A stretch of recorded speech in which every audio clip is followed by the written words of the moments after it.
Entonces, desde aquí lo retomamos, patojos, y que les sirva de repaso a los de la sección D.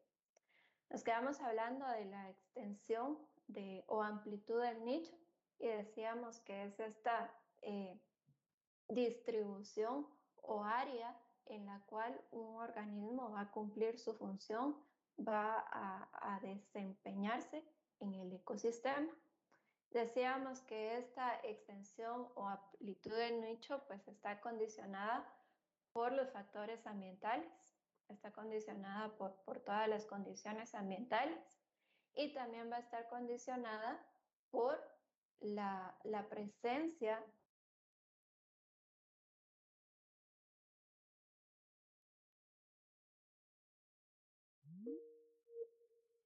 de nicho. Puede ser sumamente amplia en organismos que están muy adaptados a un gran rango de condiciones ambientales, que se adaptan fácilmente. O la amplitud del nicho puede ser muy estrecha, ¿sí? Puede ser bastante pequeñita para aquellos organismos que son muy específicos para sus condiciones ambientales. Los organismos que tienen una amplitud de nicho grande son llamados organismos generalistas. Y los individuos u organismos que tienen una amplitud de nicho muy reducida son llamados organismos especialistas. ¿Sí? Entonces, de acuerdo con la amplitud del nicho, nosotros podemos hacer esa clasificación de los organismos. A continuación vamos a ver bien las características de estos. No sé si tengan dudas.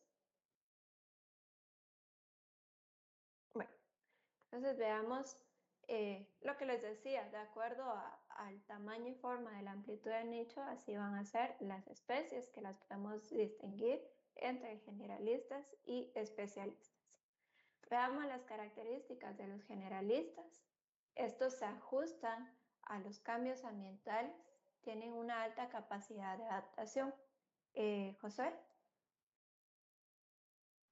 Generalistas o cerrados, eso es el nivel de factor ambiental. Generalistas es lo que estamos viendo acá, José, que se adaptan a los cambios ambientales. Digamos que esos factores ambientales pueden ser muy cambiantes, que a estos organismos les va a dar igual y de todas maneras van a ajustarse o adaptarse a esos cambios. Por ejemplo, un factor ambiental puede ser la temperatura, un rango de temperatura muy amplio que podría ser de 5 grados hasta 40 grados.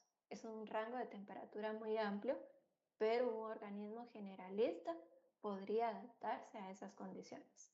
No importa si está en 5 o si está en 40 grados, que de todas maneras logra adaptarse y sobrevivir en cualquiera de esas condiciones. Entonces, a eso se refiere.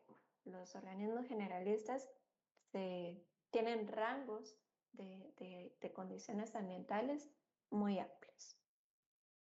Otra característica, sí, creo que quedó. Ajá, y eso teniendo en cuenta los factores ambientales. Correcto. Factores ambientales, recuérdense ahí de todos los factores abióticos de efecto físico y de efecto químico que ya hablamos. Entonces, viento, la temperatura, la cantidad de luz, todos esos factores ambientales para un organismo generalista pueden tener rangos muy amplios. Dice alta capacidad de utilizar recursos. Esto se refiere más que todo a que los generalistas van a aprovechar prácticamente cualquier recurso que tengan a la mano. Hablemos de alimento. Un organismo generalista se va a alimentar de cualquier cosa, por decirlo así. Entonces, no depende de un solo recurso para sobrevivir, sino que sobrevive con los recursos que haya en el medio. Por eso dice alta capacidad de utilizar recursos. Lo que haya en el medio, lo aprovecha. Sí, Rodolfo. Cuando habla de capacidad, es diferente a eficiencia, ¿no? Es diferente, es diferente. Ahorita vamos a ver a qué se refiere la eficiencia. Digamos, aquí está diciendo alta capacidad de utilizar recursos, entonces relacionémoslo con eso, que lo que haya en el medio, este organismo lo va a poder aprovechar porque no depende de un recurso en específico. Si hablamos, por ejemplo, de un animal herbívoro, podríamos decir que si es generalista se puede comer cualquier planta, desde un pasto hasta las hojas de un árbol, ¿sí? No depende solo del pasto o no depende solo del árbol, sino que tiene esa capacidad de utilizar los recursos que estén presentes en el medio. Hablando de los especialistas, pues van a ser lo contrario, ¿verdad? Nehemías. Una pregunta, así como el maíz que se adapta a diferentes temperaturas, pero es muy susceptible al viento, ¿tiene características generalistas o no? Sí, en el caso del maíz, podríamos decir que tiene características generalistas porque lo vemos prácticamente en cualquier ambiente. Pero recordemos una cosa, que el maíz depende plenamente del cuidado del humano. Entonces, ya sea que haya altas temperaturas o bajas temperaturas, alta precipitación o baja precipitación, el maíz va a estar presente en prácticamente cualquier ambiente. Eso lo vemos aquí en Guatemala. El maíz está distribuido en todos los lugares de Guatemala, pero tomando en cuenta que depende de ese cuidado del humano. Entonces, sin el humano, el maíz no sobrevive.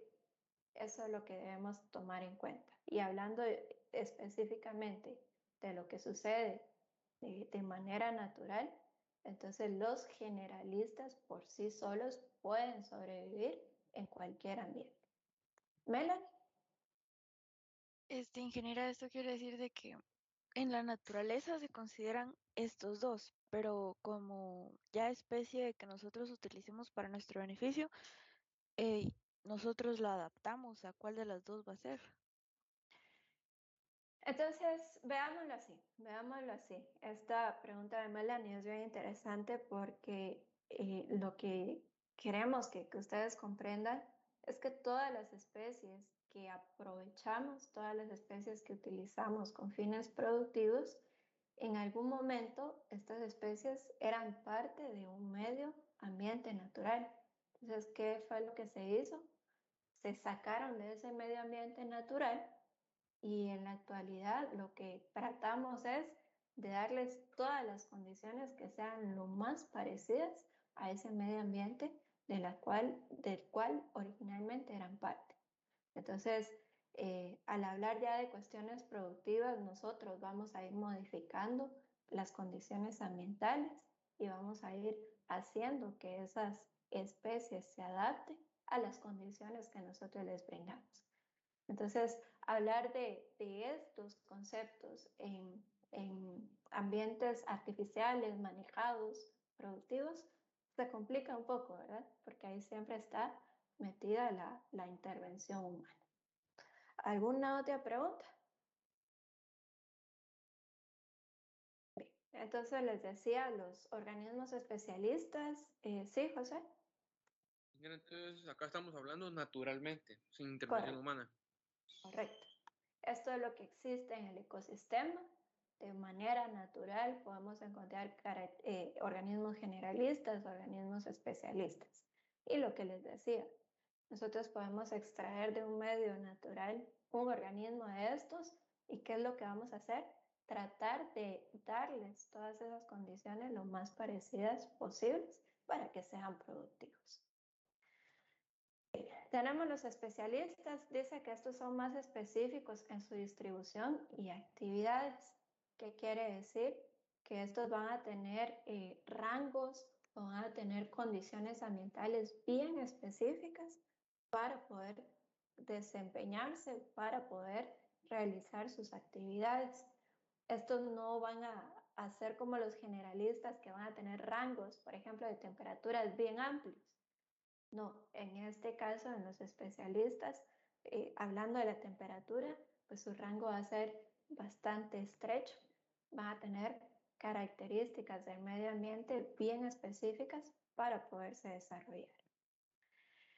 Y aquí lo que hablábamos, la baja capacidad de utilización de recursos. En este caso, estos organismos sí dependen de un recurso en específico. El ejemplo que utilizaba anteriormente, si tenemos un animal herbívoro, por ejemplo, existen animales herbívoros que solo se alimentan de una planta en específico. Podemos hablar, por ejemplo, del oso panda que únicamente anda ahí comiendo bambú. ¿Qué pasa? Si hay algunas otras plantas, pues no las aprovecha porque depende de un solo recurso. Por eso dice aquí baja capacidad de utilización de recursos, porque en el medio pueden haber un montón de recursos, pero si no está el que ese organismo necesita, no lo va a poder utilizar. Y esto nos lleva a lo siguiente, que cuando este organismo encuentra el recurso que necesita, lo va a aprovechar al máximo. Va a ser altamente eficiente para aprovechar ese recurso que necesita. Entonces ahí la pregunta de Rodolfo decía, esto se refiere a la eficiencia. Entonces veámoslo así. Los especialistas encuentran el recurso que necesitan y lo utilizan eficientemente, le sacan el máximo provecho. Mientras que los generalistas, al poder utilizar cualquier recurso, al poder utilizar lo que haya, se van a convertir más o menos en unos desperdiciadores. No van a aprovechar el 100% de los recursos, sino que van a ir ahí probando de todo un poco y eso los hace ser menos eficientes. ¿Sí? Van a tener desperdicios porque pueden utilizar cualquier cosa. En cambio, los especialistas, al ser muy específicos, una vez encuentran su recurso, le sacan el máximo provecho.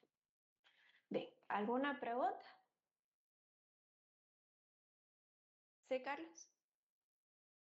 Ingeniero, me surgió una duda con esto. Aquí tiene que ver tanto para digamos que los generalistas tendrían más fecundidad, por así decirlo, que los especialistas, ya que como al aprovechar más recursos, o bueno, que encuentran en su medio, los generalistas tienen más posibilidades de sobrevivir, ¿verdad? De poder reproducirse. En cambio, con los especialistas no, digamos. Pues lo podríamos ver así, Carlos. Usted está en lo correcto. Solo recordemos, si un especialista tiene todas las condiciones necesarias, está en condiciones ambientales adecuadas, tiene acceso al recurso específico que requiere, pues ahí su desarrollo, su reproducción van a ser óptimas. Entonces, en ambos casos, siempre y cuando tengan las condiciones adecuadas, ambos se van a desarrollar de manera óptima. Pero si lo vemos así, podría ser un poco más difícil para los especialistas poder encontrar sus condiciones y esto los podría llevar a una baja reproducción. Entonces, veámoslo así de esas dos formas. Siempre y cuando encuentren sus condiciones adecuadas, todo lo demás va a ser de manera óptima. ¿Alguna otra pregunta? Bueno, entonces, para ir finalizando esta parte de los organismos generalistas y especialistas, tenemos aquí una serie de ejemplos. Aquí tenemos al picudo de la vaina de frijol y vean el nombre, es bien específico, que nos indica el nombre que este insecto únicamente va a alimentarse, va a sobrevivir, va a llevar a cabo su ciclo de vida si tiene acceso a las vainas de frijol. ¿Sí? Otro ejemplo tenemos aquí a este organismo que es el gusano de elote. Yo creo que les dije el nombre, Heliotis, o anteriormente era conocido como Heliotisea, ahora es Helicoverpacea. Entonces, ¿qué es lo que hace este individuo? Pues va a estar específicamente en aquellos elotes o frutos en formación. Entonces, solo va a estar en condiciones adecuadas, solo se va a desarrollar si está presente ese recurso. Otro ejemplo de individuo o de organismo especialista, aquí tenemos al barrenador de los tallos de aguacate. Entonces vean los nombres, son bien específicos. ¿Qué idea nos da? Que solo va a sobrevivir, solo se va a desarrollar si está presente en los tallos de aguacate. A este de aquí, que ya se los hemos mencionado un montón de veces, el gusano cogollero del maíz, ¿en dónde sobrevive? En los cogollos del maíz. ¿Qué recursos necesita los cogollos del maíz? Si no hay cogollos del maíz, simplemente no va a poder desarrollarse. Aquí yo creo que esto ya se los habíamos hablado, el hecho de que este gusano cogollero es bien territorial. Eso quiere decir que por lo regular hay un solo gusano por meristemo, por cogollo, y si por alguna razón llega a estar presente otro gusano más, lo que hacen es competir y uno se come al otro. Entonces son bien territoriales y en algún momento se pueden convertir en caníbales, ¿verdad? Porque se matan entre ellos si hay más de un gusano de cogollo. Estos que tenemos acá son los thrips. En el caso de los thrips, pues pueden estar presentes en varias especies vegetales, pero van a ser bien específicos en la parte del vegetal que dañan, que puede ser las flores, y por ende van a provocar daños en los frutos. Entonces no los vamos a encontrar en hojas, en tallos, raíces, sino que específicamente en flores y por ende en los frutos. Entonces vean, organismos especialistas que tienen un recurso específico, que son bien específicos en sus condiciones ambientales para poder desarrollarse, versus un organismo generalista. ¿Candy? Pues, ingeniera, este también se da en el caso del nemato, que solo sobrevive en las raíces, o sea, que crecen las arbitas del nemato. Entonces, vea, su duda la podemos aclarar con esto que vamos a explicar de la gallina ciega. Si lo vemos así, solo está presente en las raíces, ¿verdad? Solo va a estar atacando las raíces cuando hay larva, pero ¿qué es lo que ocurre? A la gallina ciega no le importa si es una raíz de maíz, si es una raíz de frijoles, si es una raíz de lo que sea, siempre y cuando sea raíz vegetal, pues se va a aprovechar de eso.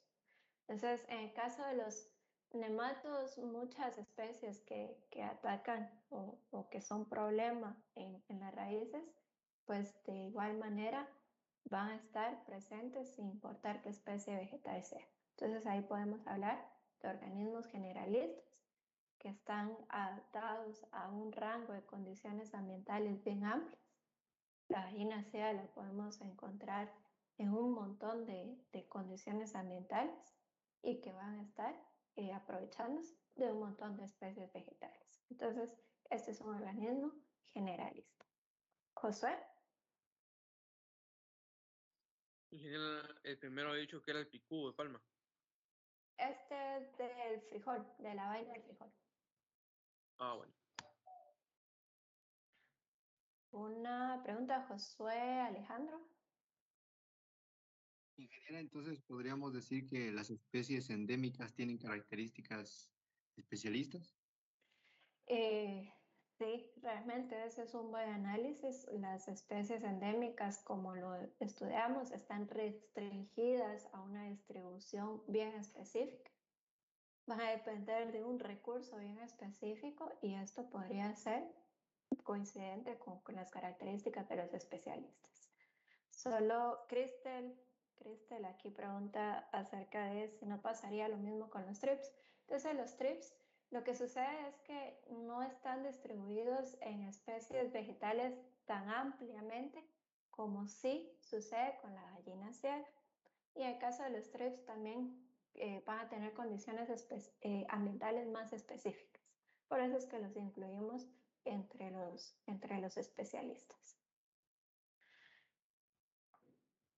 ¿Alguna otra pregunta? Bueno, entonces vamos a dejar esto por acá y para ir finalizando esta serie de conceptos, hay algo que hemos venido mencionando un montón y es la dominancia el individuo dominante. Lo hablábamos cuando vimos los ecotonos, que una especie dominante puede hacer que una comunidad avance, ¿verdad?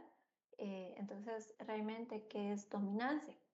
Esta es una fotografía de un bosque en Totonicapán, y aunque aquí abajo podemos observar algunos árboles de especies latifoliadas, es decir, de hoja ancha, aunque la calidad de la fotografía no es tan buena, yo sé que ustedes pueden distinguir que aquí lo que más hay, lo que domina, son coníferas. Y si la fotografía estuviera en mejor definición, podríamos distinguir que lo que domina acá son los pinos, ¿sí? Son pinos.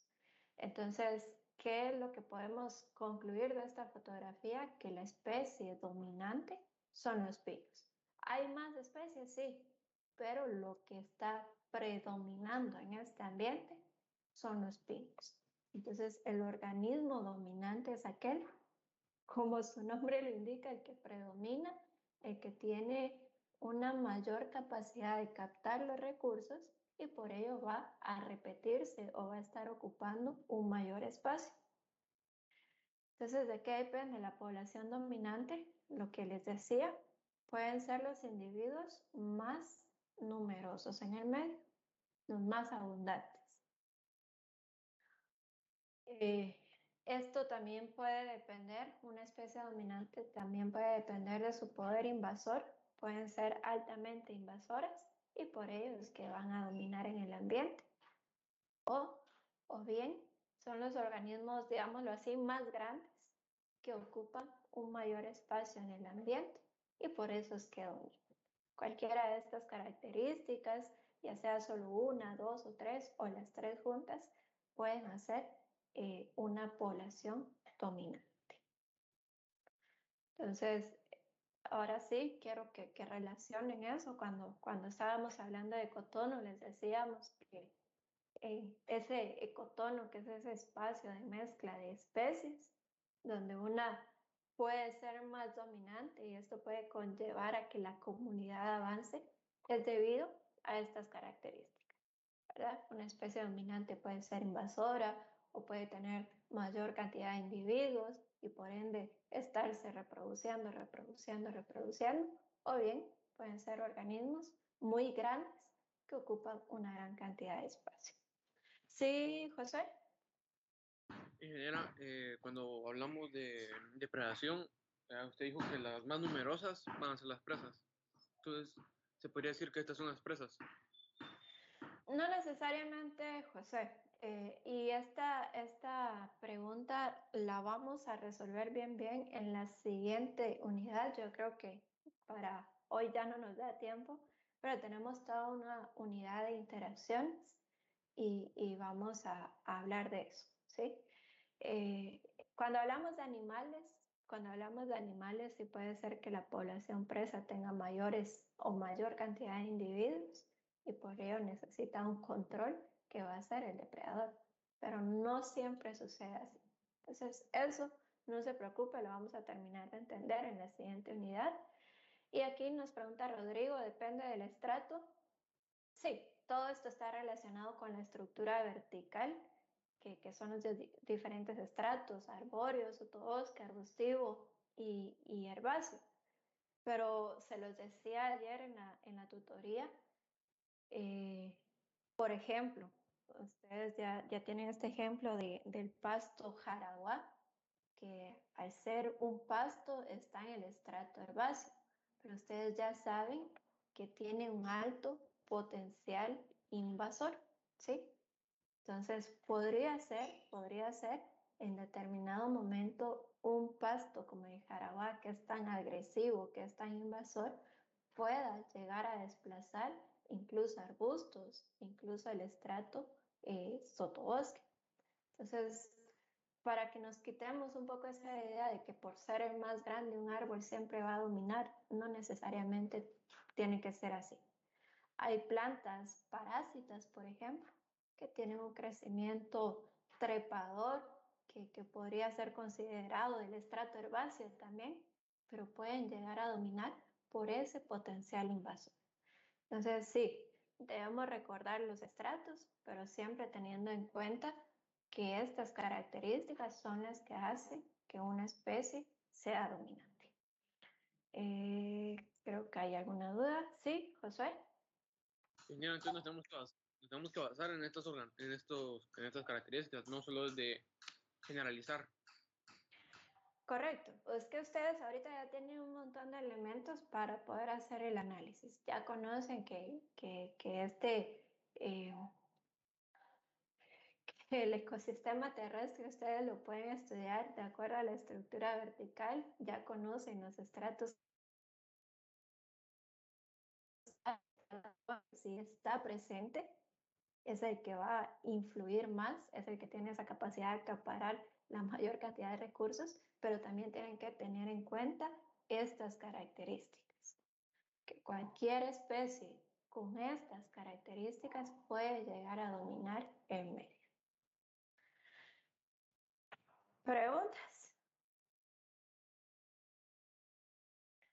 Entonces, vamos a dejar todo este tema por acá, patojos. Y bueno, aquí hacía falta una característica, que los organismos dominantes controlan e influyen sobre el resto de la comunidad. Esto lo vimos en el estrato arbóreo, ¿verdad? Que eran los que más influían siempre y cuando estén presentes. Por eso hay que tener en mente eso, que en el ejemplo que yo les ponía, un pasto puede ser tan invasor que puede llegar a reemplazar o puede llegar a dominar una comunidad completamente. Entonces, siempre y cuando esté presente el estrato arbóreo, ya sabemos que esos son los que van a influir más sobre la comunidad. Entonces, yo creo que ahora sí, vamos a dejar esta serie de conceptos y vamos a pasar a ver un tema, veamos, un poco diferente. No sé si tienen alguna pregunta. Entonces, vamos a entrar a hablar de los ecosistemas. El ecosistema lo vamos a entender como un conjunto de comunidades. Recuerden, venimos hablando de individuo u organismo, pasamos a población, pasamos a comunidad y ahora vean, estamos hablando de ecosistema y el ecosistema va a ser un conjunto de comunidades. Entonces, este es un concepto más amplio, más general, y venimos desde lo específico hasta lo más general. Dentro de las comunidades de organismos, pues vamos a hablar de la biocenosis, como ya lo habíamos dicho, y esta biocenosis, vean, se puede dividir en tres. Fitocenosis, que son las comunidades vegetales, zoocenosis, que son las comunidades animales, y microbiocenosis, que son las comunidades de microorganismos. En el concepto de ecosistema, lo nuevo o lo interesante es que estudia no solo las comunidades de manera estática, digamos, sino que estudia la interacción, es decir, las diferentes relaciones que existen entre estas comunidades con su medio físico, que como ya sabíamos, le llamamos biotopo. Y siempre todos estos estudios, todas estas relaciones, interacciones, se van a dar en un espacio y en un tiempo determinados. Entonces, este es un concepto bien teórico, ¿sí? Que en el ecosistema vamos a estar estudiando las diferentes comunidades de seres vivos y cómo interactúan con su medio físico y también entre ellas mismas. ¿Alguna pregunta?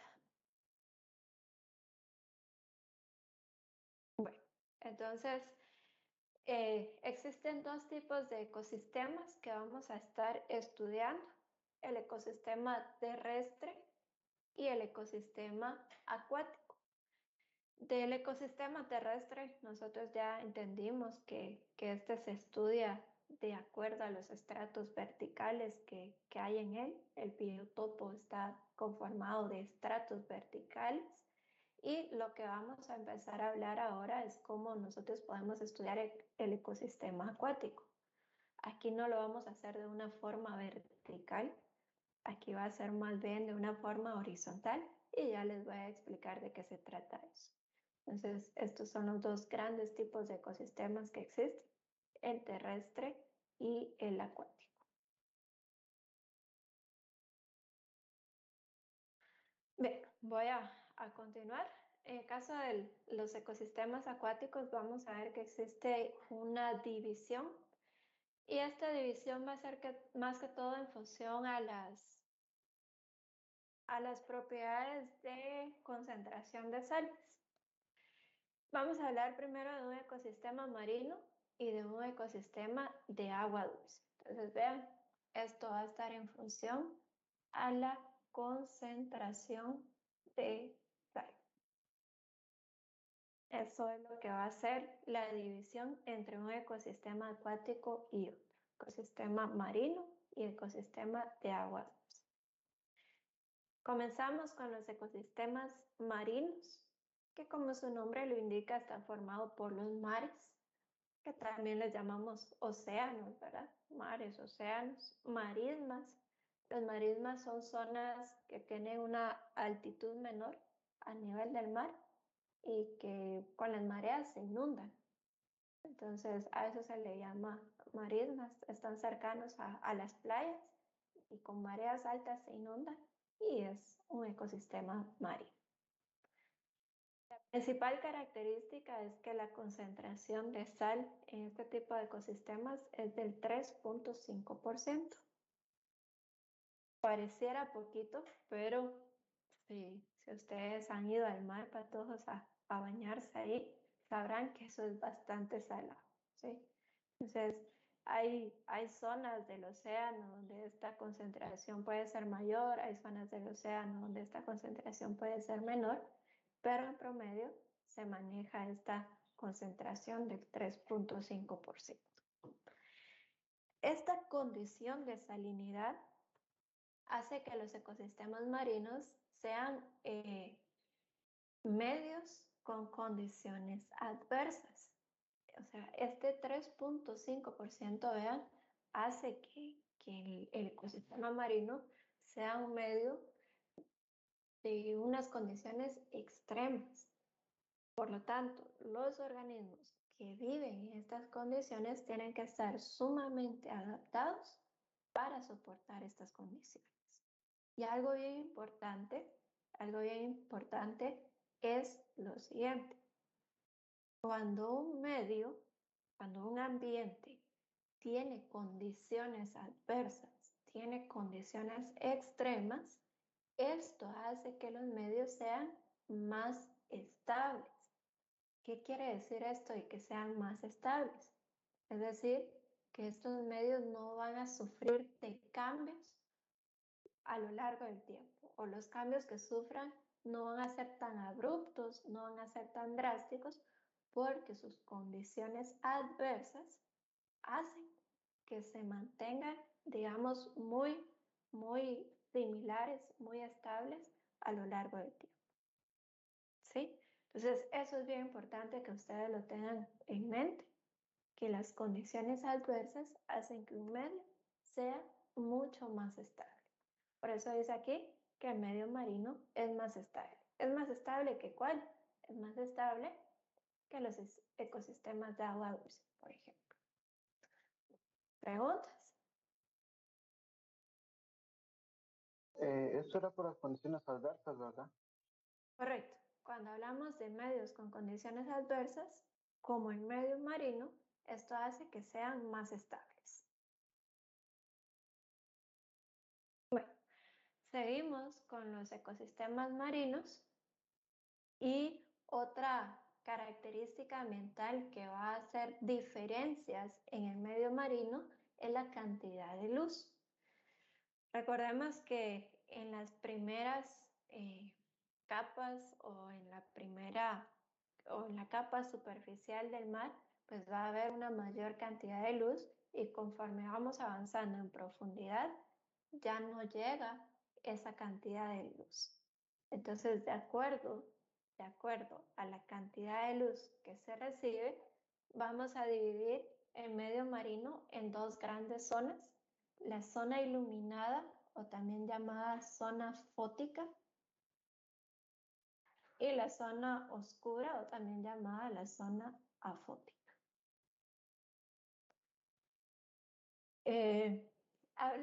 Hablemos de organismos autótrofos, ¿sí? Hablemos de organismos autótrofos, que hay organismos autótrofos adaptados a vivir en las condiciones del mar. ¿Cuál es el principal problema con estos organismos? De que vean el sustrato, por decirlo así, los afloramientos, como se llaman, el fondo marino, pues está por acá.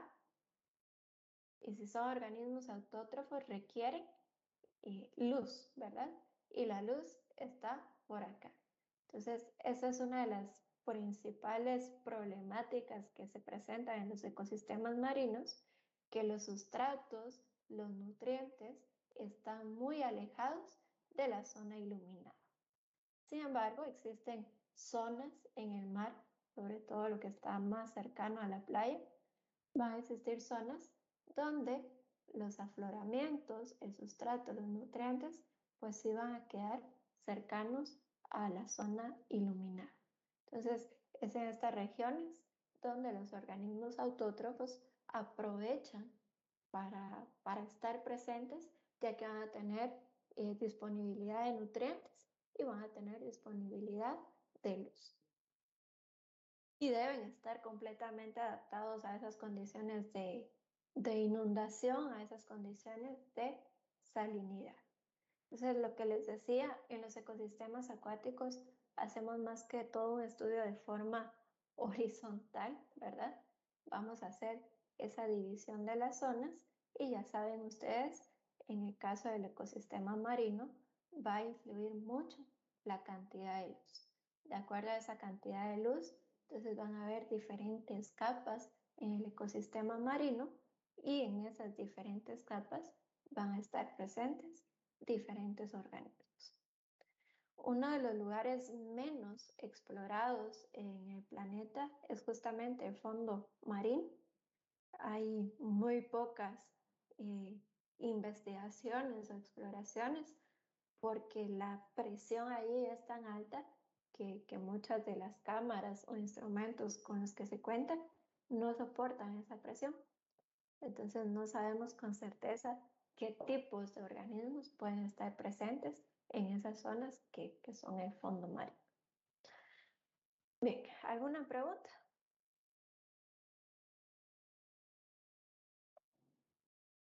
Bueno, entonces pasemos a lo siguiente, que es el ecosistema de agua dulce.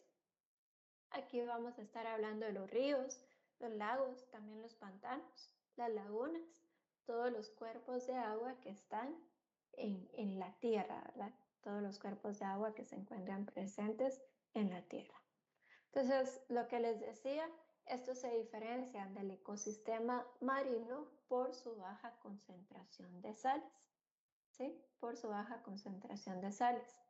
Aquí la concentración, solo por decirles un número, esto ni lo anoten, pero la concentración en los sistemas de agua dulce no llega ni al 1% de sales.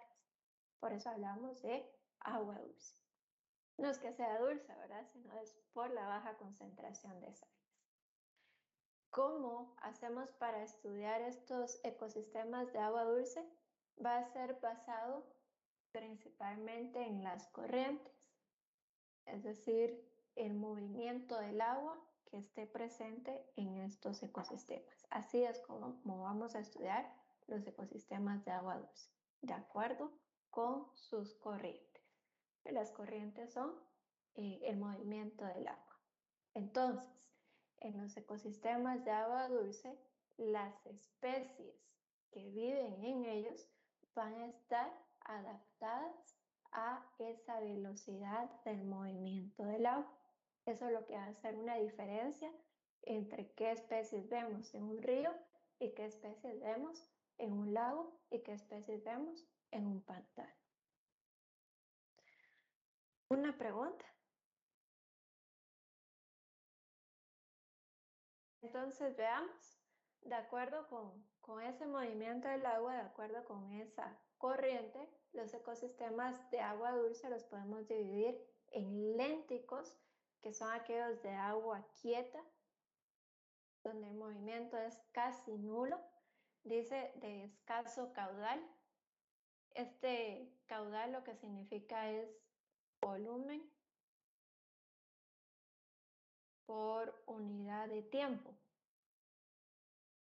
Entonces, un escaso caudal quiere decir que el movimiento del agua es muy, muy lento.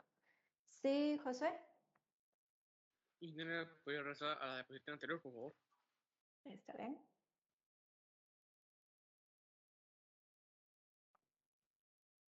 Bueno, entonces aquí es únicamente lo importante que ecosistemas de agua dulce, baja concentración de sal y que los estudiamos de acuerdo a sus corrientes. ¿Estamos? Bueno, voy a continuar.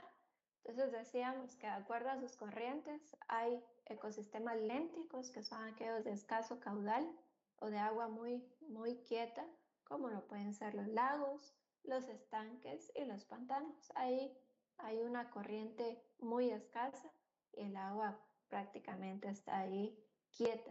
En el caso de los pantanos se habla de agua estancada, ¿verdad? Como en el caso de los estanques, que casi no hay movimiento.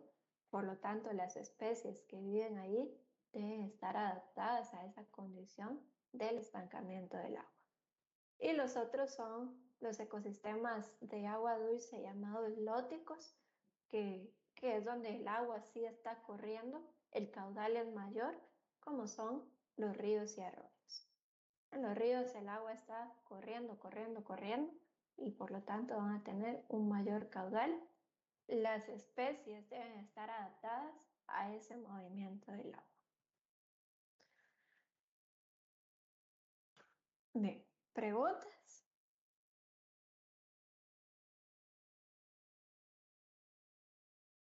Entonces continuamos. Y hay un tercer tipo de ecosistema de agua dulce que no lo podemos clasificar entre léntico y lótico, y por eso hay una tercera clasificación, que son los humedales.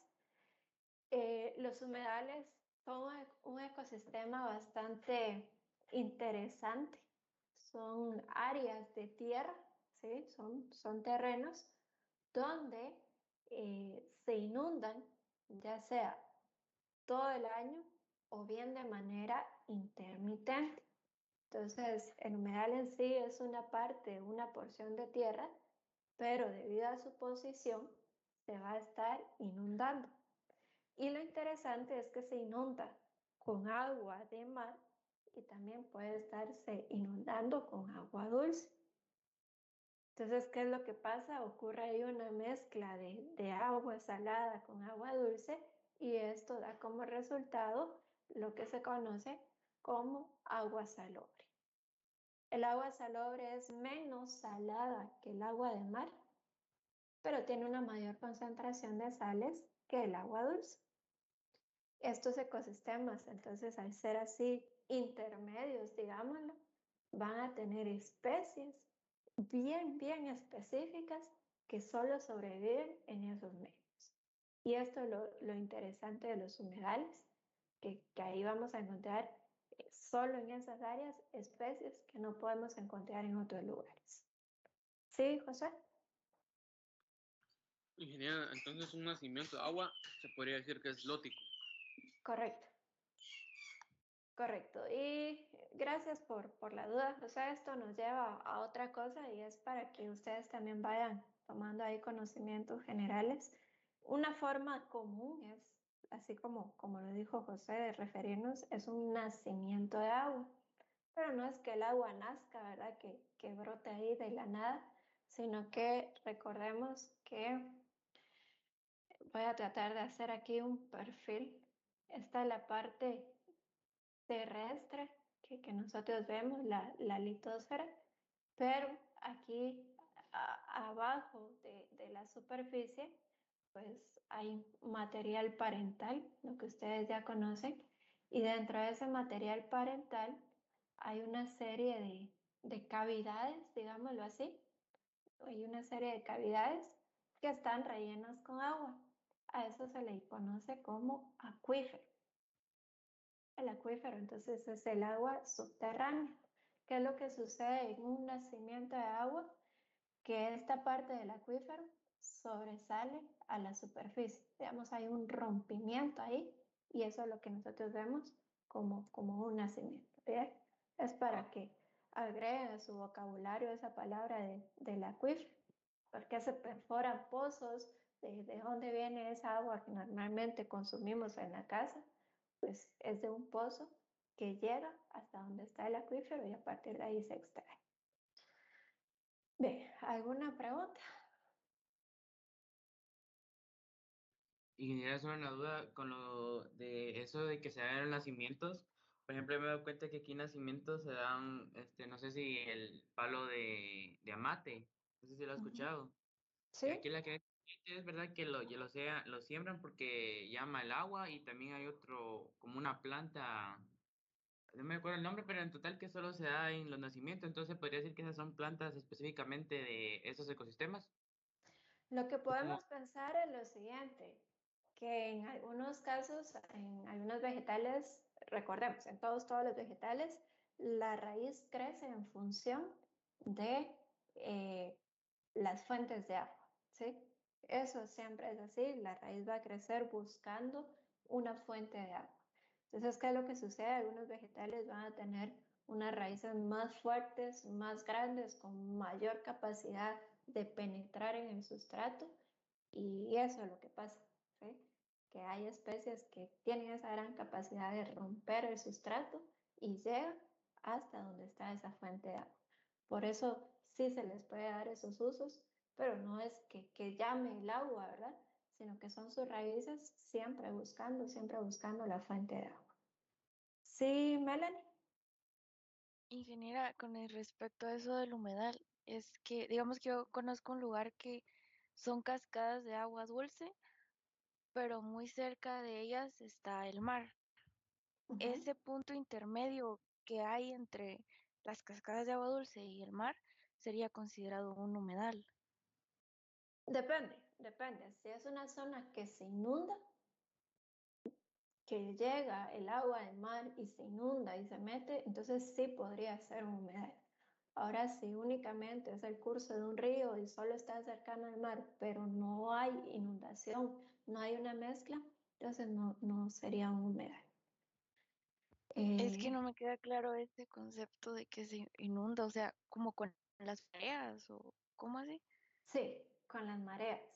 Entonces, un concepto o un ejemplo de humedal son, por ejemplo, el ecosistema manglar. Yo no sé si todos tienen la oportunidad de conocerlo, a todos, pero es un ecosistema que se da entre la entrada de un río al mar, ¿sí? Previo a esa entrada del río al mar, se forman estas zonas de humedales. Entonces va el curso del río y a la parte del río pues hay tierra, hay espacios terrestres y estos son inundados por el mar, justo por mareas altas, el mar se mete, el mar se va metiendo, se va metiendo. Entonces, ¿qué es lo que ocurre? Hay una mezcla de esa agua del río con el agua del mar y las zonas están inundadas. Pero siempre hay un flujo de agua, por eso no es un pantano porque el agua siempre está corriendo, porque al final de cuentas ahí hay un río que va buscando el mar. Entonces, estos ecosistemas son manglares que se inundan, ya sea por el agua del río más el mar, y hay una mezcla ahí de estas dos aguas y surgen estas especies que están muy adaptadas a esas condiciones. Entonces, siempre y cuando haya esa inundación, esa mezcla, es a lo que llamamos humedal. Anderson, Tengo una pregunta, ingeniera, pero es que no sé. ¿El agua es finita o infinita? lo vamos a decir de esta forma. El agua es un recurso renovable, ¿sí? Eso quiere decir que sigue un ciclo. Si lo quiere oír más poéticamente, el agua que tenemos hoy en nuestras células es la misma agua que tuvieron en algún momento los dinosaurios, ¿sí? El agua es un ciclo, sigue un ciclo. Entonces, como ciclo, siempre se va a estar renovando y renovando. El agua que cae en los acuíferos, la extraemos, la utilizamos, se evapora, se condensa, precipita, vuelve a penetrar, vuelve a llegar a los acuíferos y nuevamente sigue el ciclo. Entonces, para no ponerles esos adjetivos de finito, infinito, simplemente vamos a decir que es un recurso que se renueva, que sigue un ciclo. Josué. Yo tengo una pregunta, pero si quiere mejor se la hago hasta el final. Como usted quiera, José. Entonces, ¿alguna otra pregunta? Aquí más, Eric. En general, los humedales también son ecotonos. Podría ser una especie de ecotono, Eric, porque al final de cuentas es una comunidad que se está mezclando con otra, ¿verdad? Es correcto. ¿Alguna otra pregunta? ¿Listo? Buenos días, ingeniera, disculpe. Los temas que vimos hoy van a ser evaluados en el parcial de mañana, me imagino. Sí, esto que estamos hablando va a venir en el parcial de mañana. Entonces, yo sé que ya es hora, patojos, y solo les quiero mostrar estas fotografías porque está relacionado con el tema. Entonces, es para no cortarnos y porque esto viene en el parcial de mañana. Entonces, hablando de ecosistemas, pues ya hablamos de los ecosistemas de agua dulce y solo quiero que ustedes tengan en mente que un ecosistema puede ser muy pequeño, como un estanque, ahí se puede formar un ecosistema, hasta mucho más grandes, como lo son los biomas. Los biomas ya es un concepto muy general de un ecosistema. Es un paisaje mucho más amplio en donde van a estar interactuando diferentes comunidades vegetales, animales y de microorganismos con su medio físico. Entonces, ¿qué nombre les damos a los diferentes biomas? Por ejemplo, tenemos desiertos, estos que están aquí nevados que podrían ser tundras, y los vamos a dejar en esta diapositiva con estos dos nombres, desiertos y tundras. ¿Qué características tienen estos? Pues desiertos, altas temperaturas, en el caso de las tundras, muy bajas temperaturas, precipitaciones muy bajas.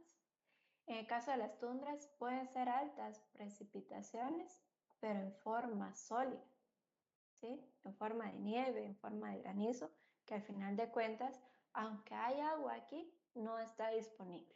Aunque hay agua, está en forma sólida y eso no está disponible. Entonces, ¿qué es lo que vemos acá? En estos dos biomas, en el desierto y en la tundra, hay condiciones adversas, hay condiciones extremas. ¿Y qué dijimos de esos medios, patojos? ¿Qué pasa en los medios con condiciones adversas? Son más estables. Correcto, son más estables. Entonces, estos son ejemplos de biomas en donde las condiciones son completamente en extremos opuestos, de muy altas temperaturas en los desiertos a muy bajas temperaturas en las tundras, condiciones completamente adversas, pero son medios estables. Eso quiere decir que van a cambiar muy poco a través del tiempo y otra cosa, que aquí vamos a encontrar abundancia de especies. ¿Recuerdan ese concepto? Que vamos a encontrar muchos individuos de la misma especie, porque están o requieren adaptaciones muy específicas para sobrevivir en estos medios. Y ahora sí, terminamos acá, ¿vean? Tenemos otros ejemplos de biomas, como los bosques tropicales. Un bosque tropical, que lo vemos aquí, un bosque templado, un bosque templado. Y otro ejemplo de biomas son las sabanas, pastizales también se les llama. Entonces, aquí vean, aquí las condiciones ambientales son un poco más favorables, temperaturas templadas, ¿verdad? No tan a los extremos, sino que más en el medio. Las precipitaciones van a estar presentes en forma de precipitación líquida, ¿sí? Entonces, aquí va a haber una mayor disponibilidad de recursos, es decir, vamos a encontrar riqueza, vamos a encontrar una gran cantidad de especies diferentes. Pero esto nos lleva a otra cosa. Las condiciones son favorables, por lo tanto, los medios van a ser más inestables. Aquí sí vamos a ver que estos medios pueden ir cambiando a lo largo del tiempo debido a que sus condiciones son favorables y se prestan para que cualquier organismo llegue, encuentre las condiciones favorables y haya un cambio de dominancia. Entonces, por eso decimos que estos medios son inestables debido a las condiciones favorables. Y solo para que lo sepan, aquí vamos a encontrar una mayor cantidad de biomasa, ¿verdad? Mucha riqueza y una mayor cantidad de biomasa específicamente en este bioma. Aquí los organismos crecen, van a ser más grandes porque tienen más recursos y entonces aquí encontramos una mayor cantidad de biomasa. Bueno, patojos, ¿alguna pregunta?